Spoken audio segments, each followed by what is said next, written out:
Hey guys, welcome back to the channel. We're working on a Toyota Tacoma. I think it's like a 2006 Toyota Tacoma. A bad alternator, it's not charging. The customer came to me saying he needed a jump start, so I helped him out. Not I helped him out, somebody helped him out get it started. He said as soon as it started to turn dark, he turned on his headlights and the truck just died out. Again, he called me. I went to go help him, and we found the alternator not charging. We checked the voltage at the battery as well as the alternator, and it's not charging. I'll show you a little clip on how we kind of tested that. Okay, so testing the alternator. You can see we got 7 volts, and so now we're gonna be replacing the alternator. So I kind of took it off the belt already, but as you can see, there's a tensioner. This is a 4-cylinder Toyota Tacoma, 14 millimeter, and basically that will loosen the belt. You want to take it off there or wherever it's easiest for you, and just if you're not changing the belt, well, now would be a good time since you're removing it. But just take it off the pulley that you're removing and move it to the side.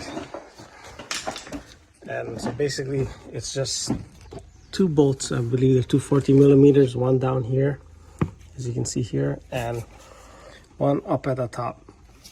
And from there, roughly, I think the charge cable, which would be a 10 millimeter, and the connector. Take out the connector, and let's try to get the connector off. Of course, disconnect the battery. Forgot to do that. Get the battery disconnected. I can't seem to get the connector.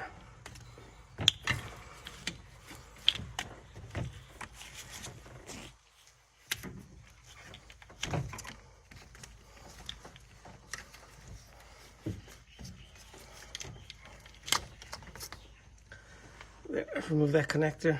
This is it right here. I just removed it. This is how it's all done. Little clip, place that on the side. You'll be able to access this nut, which is the charge cable. I believe it's a 10 millimeter.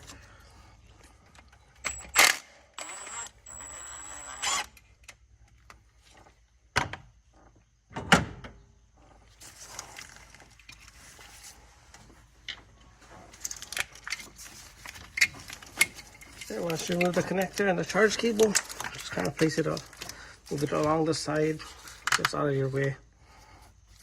And then you can loosen these.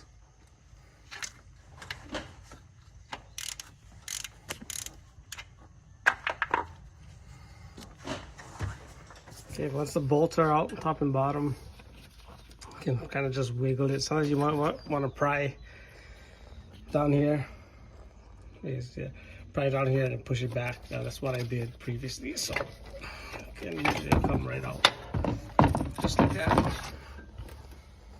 So I'm gonna head over to O'Reilly's and get this replaced. Okay guys, we got the new alternator in. I just got back from O'Reilly's, and so we manufactured whatever. But sometimes what you want to take note is, hold on. I don't know if you can see this, this bushing right here. So typically when you tighten the bolt, this squeezes onto the bracket down there. So right now it's spread out, but usually sometimes if it's in, you might want to push it back out this way, just with a hammer, or put the bolt in and tap the bolt. Sometimes just when it's inside, when this bushing is on this side more, as you can see, it's more on this side. When it pushes in, sometimes you'll have a difficult time installing it on that bottom bushing right there. So let's go ahead, get the next one installed, and let's run our tests.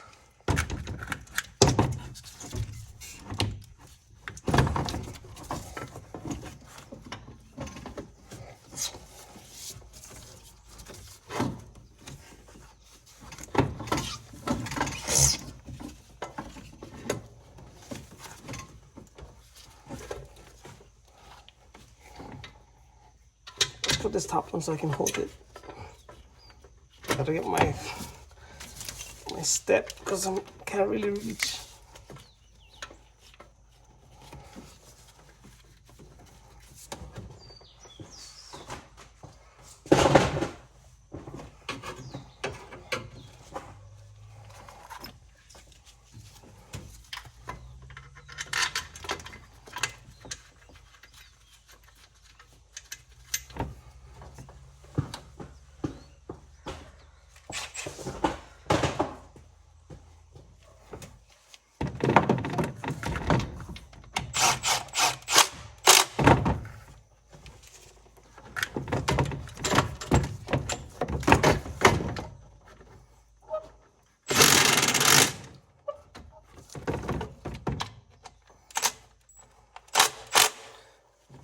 Yeah, sometimes the bottom one, since that bushing needs to move over to, you might want to just tighten it a little bit more.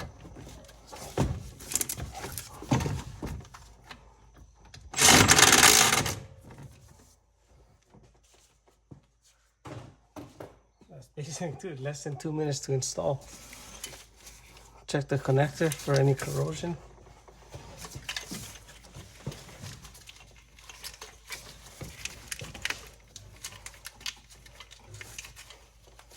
Oh, but the connector's stuck.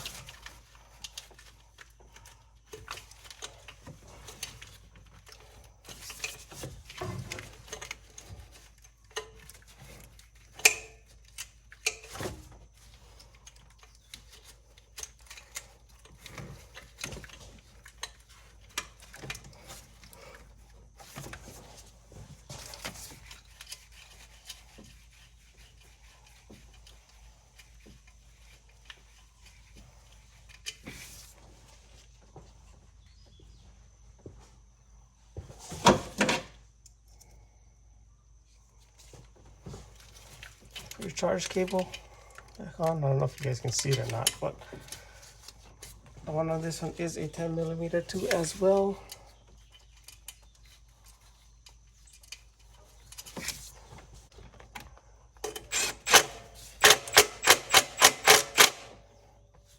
And I'll leave the cover off so we can test these pliers.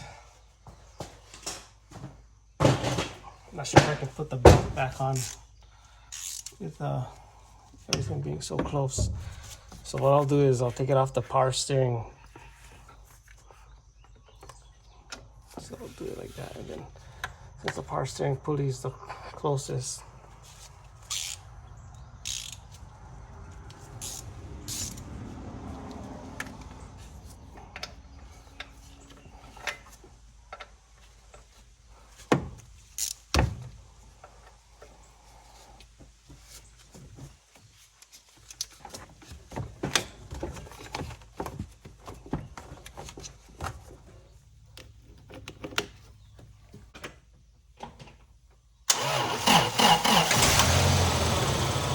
okay, so testing the alternator. You can see we got 7 volts. So I'll go ahead and move this lead over to the alternator charging cable. You guys can see this one out here. It's on there. And we're only getting 4 volts. So we got roughly a small volt drop between, but it's not charging at all. So we're gonna go ahead and let's check the fuse.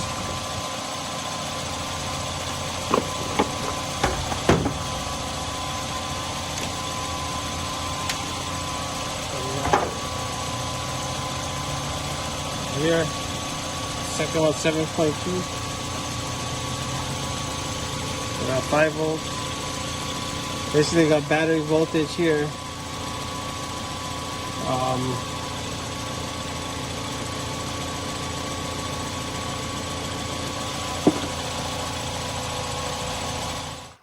Well guys, I'm a little bit lost. Shoot, for some reason I'm at 11 volts here. So here, from battery, I'm gosh 13, so I got a voltage drop. Check this cable.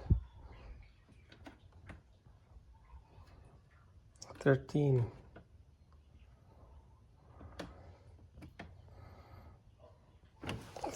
So, oh man, it can't be. When I ohmed, for some reason, when I ohmed the large cable lug on the alternator to here, which is connected, it's the wire is perfectly fine. I have 0 ohms or 0.2 on top of this fluke meter. This wire is present on the alternator, so those wires are good. Kind of stunned. This fuse is good. Don't try to remove this. You can't pull it out. It's bolted in. That fuse is good. I must have a wire has some high resistance somewhere. I don't know. Oh frick! Do you guys see that? Sorry for language. Oh man, I'm pretty sure. Oh, that has to be it. Let me go get. Looks like a 12.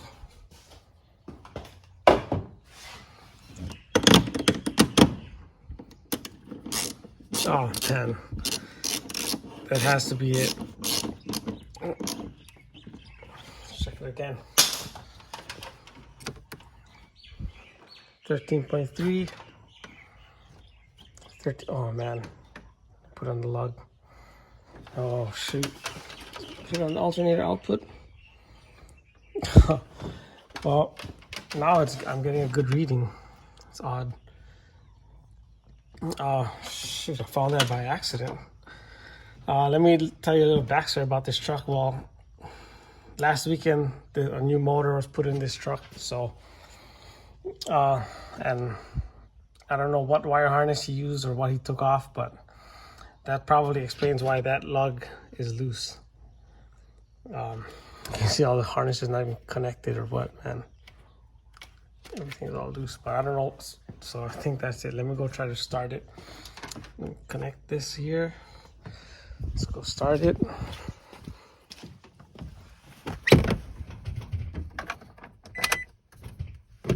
It's a manual.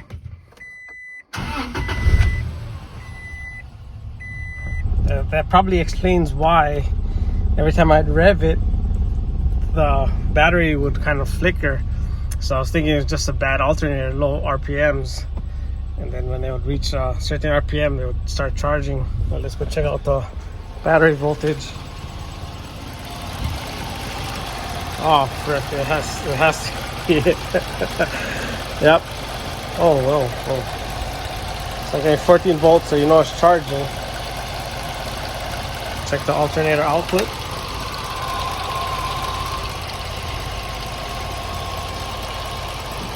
I'd say we're good. I mean, as good as we're gonna get. We'll rev the engine, I'm pretty sure it'll go up. Yeah, so it's real simple. Again, I don't know what those 4 wires are actually for that are plugged on alternators. It's hard to diagnose the electrical problem when you don't have the correct wiring diagram for it. But whoever found this one by accident ended up being this lug right here loose. So this is the cable that runs through the alternator. Again, I have no idea, but I'm pretty sure that's it. Alright guys, have a good one. Subscribe, more